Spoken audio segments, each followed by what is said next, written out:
Namo Buddhaya, Namo Amitabha. Hello everyone. So today I feel like talking about how to face failure. So sometimes people may be like, I failed so much in my life. Maybe they didn't make the amount of money they want, didn't get a job they want, or they fell in a relationship and family, etc. So all these failures can sometimes make someone become really not confident, lose all their faith in themselves. But I'd like to share with you a famous Chinese proverb which can maybe help us to perceive failure in a different light. The famous Chinese proverb goes like this: failure is the mother of success. And also in English, we have similar sayings like that. So next time when we fail, I do not consider them just as failures, but rather learn from your lessons, grow from them, and treat them as the mother of success. And also, sometimes failures can be a blessing in disguise. So I also failed many times in my life. In my early 20s, I started business and I failed. But to me, this is actually a blessing in disguise because I just wasn't supposed to be doing business. I was supposed to study the Dharma and share the Dharma. That's kind of like what I consider as my sort of mission on earth. And also I failed in my relationship in my early 20s. But all this just taught me the lesson of impermanence and how attachment is indeed the root of suffering.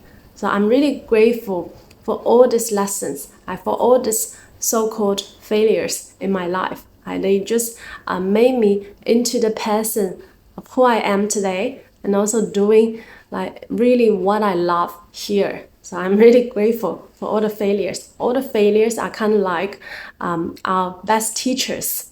So that's how we should perceive failures. And I think we need to redefine what is considered as success and failure. So in the conventional world, in the society, people may consider someone as really successful if they make a lot of money, they have like good social status, etc. But I think we shouldn't measure success like that, because when one faces impermanence, when impermanence comes, maybe when death comes, all the money one makes, or social status and whatever, all this doesn't matter.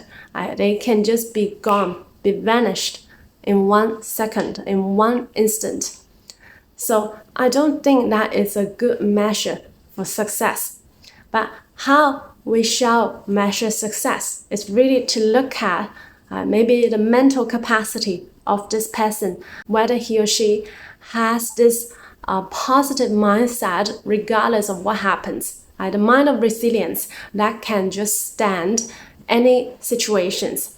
Regardless of what happens, one's mind is not defeated, one is not disturbed easily. This is what I consider as the quality in a successful person. This is what I consider as success. We can never really fail unless our mind perceive it as so. Unless our mind defines it, I'm such a useless person, I fail so much, etc. Unless we are getting sort of beaten up by all these thoughts and also maybe what other people say, then one can fail. But one can never fail if one has this undefeatable mindset, this mindset of resilience. And we actually also see this quality a lot in a lot of successful entrepreneurs in the world.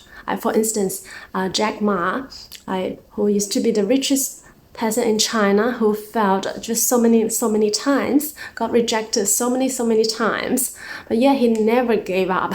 He always just believed in himself for some reason, and eventually he founded Alibaba.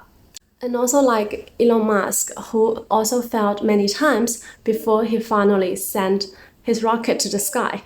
So people with this kind of mentality, this kind of mindset, this kind of resilience, they cannot really fail. And they are kind of like doomed to be success. And when I say success, it doesn't mean that because they make a lot of money, but it's really because of their undefeatable mindset, this resilient towards any situations, regardless of what happens. And they're very focused on their goal, on what they want to do. So sometimes, of course, we cannot always achieve what we want to do. But if we can still keep a positive mindset, regardless of what happens, then you can never really fail in your life.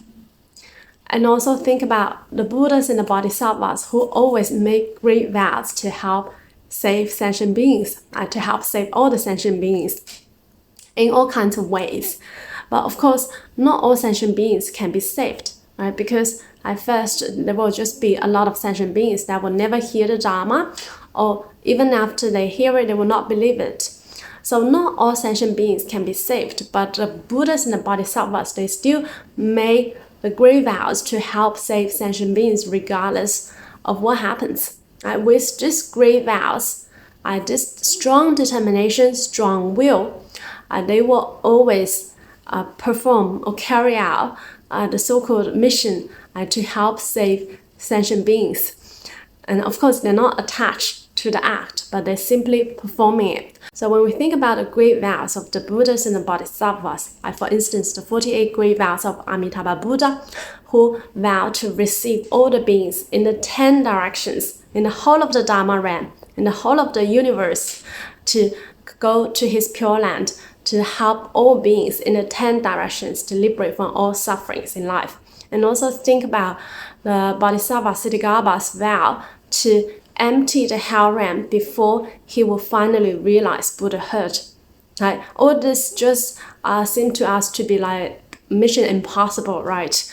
But still, they have this strong belief, strong faith, strong will, strong determination that they believe in this and they will do it. Regardless of what happens, their spirit will never be defeated. Their mind will never be defeated. If there is a will, there is a way. So when we think about the Buddhas and Bodhisattvas' great vows like that, it can really inspire us. And we can never really fail unless our mind defines it as so, unless our mind gave into the so-called failures. But if we can face any situation with positivity, with a growth mindset, and to learn from each so-called failure, you will never fail. You can never fail. You will just become better in the future. So don't worry too much when we face the so-called failures in our life. Learn from our lessons. Don't consider them as failures. I simply regard them as the model of success. And a good way to help us to deal with the so-called failure is to recite the name of Amitabha Buddha, to practice Nianfo. Through the repetitive recitation of Amitabha Buddha, it reminds us of our true nature, which is infinite light and life. So do not be defeated easily. Do not give up so easily. Remember the true nature of who you are is infinite light and life. And when we recite the name of Amitabha Buddha repeatedly, it can help us transform all our negative thoughts into the name of Amitabha Buddha, into infinite light and life. With a positive mindset like this, with the mindset of resilience, one can never really fail. So I hope this helps. Namo Buddhaya, Namo Amitabhaya.